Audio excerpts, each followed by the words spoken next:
British শাসনের অবসানের বহু বছর পার হলেও তাদের শাসন আমলের অনেক কিছুই রয়ে গেছে এই ভূমিতে।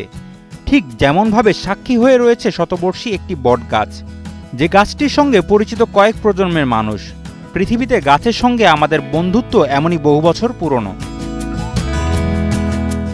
ময়মনসিংহের ত্রিশাল উপজেলায় প্রায় 2 শতাব্দীর পুরাতন একটি বটগাছ দিব্যি দাঁড়িয়ে রয়েছে কালের সাক্ষী হিসেবে। গাছটি দেখার জন্য দূর দূরান্ত থেকে ছুটে আসেন লোকজন। সঠিক প্যাড আর সঠিক তথ্য দিয়ে এসব সামলে নিব এক হয়ে। Mona Lisa sanitary napkin. 200 বছর ধরে ত্রিশাল উপজেলার মক্ষপুর ইউনিয়নের সাফখালী এলাকায় গাছটির বেড়ে ওঠা। বটগাছটি এতটাই বিশাল আকৃতির যে মূল বটগাছ থেকে এর শাখা প্রশাখা ছড়িয়ে পড়েছে চারিদিকে।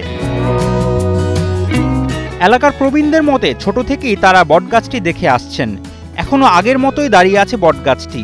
শতবর্ষী এই গাছটিকে নিয়ে স্থানীয়দের মধ্যে প্রচলিত রয়েছে নানান কল্পকাহিনী।